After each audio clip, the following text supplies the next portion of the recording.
recevons la parole avec joie. Nous recevons, nous chantons, nous dansons, nous sautons, nous mangeons. Il y a des manifestations, de louanges. Tu brilles et tu pleures. Et le problème, il n'y a pas de profondeur en toi. Pas de profondeur. Lorsque le preuve viendra seulement, cette sémence qu'on a placée en toi, on a parlé de l'onction, tu as reçu l'onction. Après cette retraite, tu as la joie. En sortant ici, tu as fait des projets. Lorsqu'il n'y a pas de profondeur, il n'y a pas de profondeur. Même si tu fais des projets. Si ton cœur n'est pas profond aux choses de Dieu, il n'y aura rien qui se passera. Lorsque la chaleur, le soleil arrive, ça va déterminer que ton onction était superficielle. N'était que du courage. L'esprit n'a pas touché les fondements. Le cœur. La Bible dit, les épines, elle tomba au milieu des épines. Les épines poussent avec elle. Elle étouffe. La parole entre et ton cœur étouffe la sémence qui entre en toi. Parce que ton cœur est partagé. Ton cœur est divisé entre Dieu et l'argent. Ton cœur est divisé entre le succès et Dieu. Ton cœur est divisé. Mais ce que j'aime, de-delà de ces trois dimensions de terre, il y a aussi une bonne terre.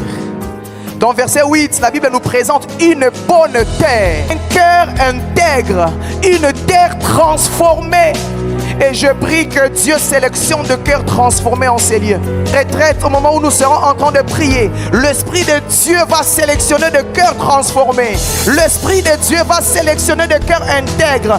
Si ton cœur n'est pas transformé, le Saint-Esprit va toucher à ton cœur. Il va te transformer. Il va changer ta destinée. Il va changer ta vie. Le rôle de l'Esprit, au-delà d'être sûr, il a reçu aussi le rôle d'être en. On nous a parlé le matin hier, l'esprit avec, l'esprit en et l'esprit sûr. Au-delà d'être l'esprit sûr, il est aussi l'esprit en. Il est en nous. Il a reçu la mission de changer nos cœurs. Il a reçu la mission de changer nos vies. En sortant de ces lieux, les gens seront étonnés de voir un changement radical dans ta vie. Ça ne sera pas seulement un changement du cœur, ça sera un changement de l'esprit, un changement de l'âme, même un changement financier, un changement du corps. Là où il y avait la maladie, l'Esprit de Dieu va te donner le vaccin de la guérison. Partout où tu passeras, la guérison marchera avec toi. Parce que lorsque l'Esprit de Dieu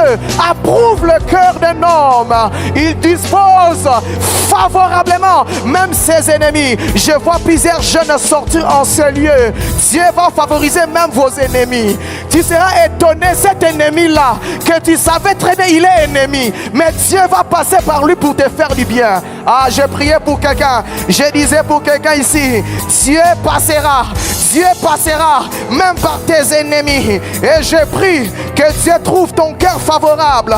Que Dieu trouve ton cœur favorable, que la repentance trouve la place dans ton cœur, que l'humilité trouve la place dans ton cœur, que la grâce de Dieu trouve la place dans ton cœur, que la sainteté, la consécration trouve la place dans ton cœur, que l'esprit de prière trouve sa place dans ton cœur, que l'esprit de jeûne trouve sa place dans ton cœur, que le témoignage de Jésus trouve sa place dans ton cœur. J'ai prié aujourd'hui que Dieu élève des hommes qui vont conserver la présence de l'Esprit.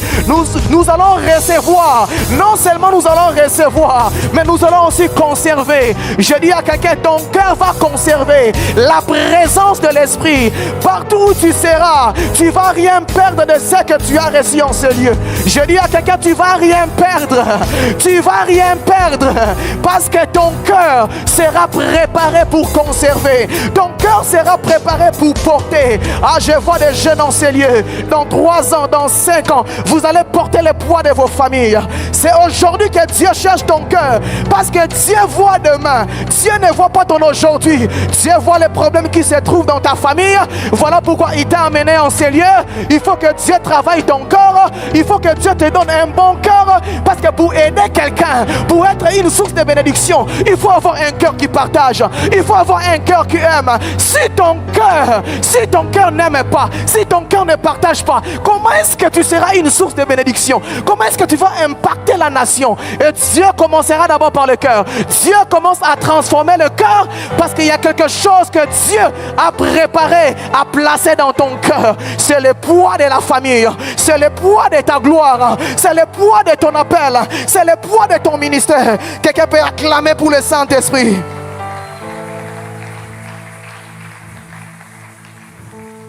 Lorsque nos cœurs restent conformes à la vision de Dieu,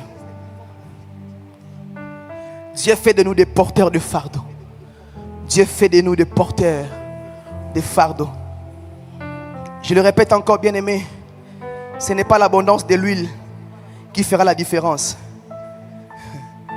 mais l'intégrité du vase de ton cœur qui fera la différence. Qui fera la différence. Parce que l'huile est disponible, l'onction est disponible, mais souvent les hommes gardent leur cœur pour eux-mêmes. Gardent leur cœur pour eux-mêmes. L'onction ne coule pas sur un chemin bâti. L'onction ne coule pas sur les rocs, mais l'onction coule sur une bonne terre.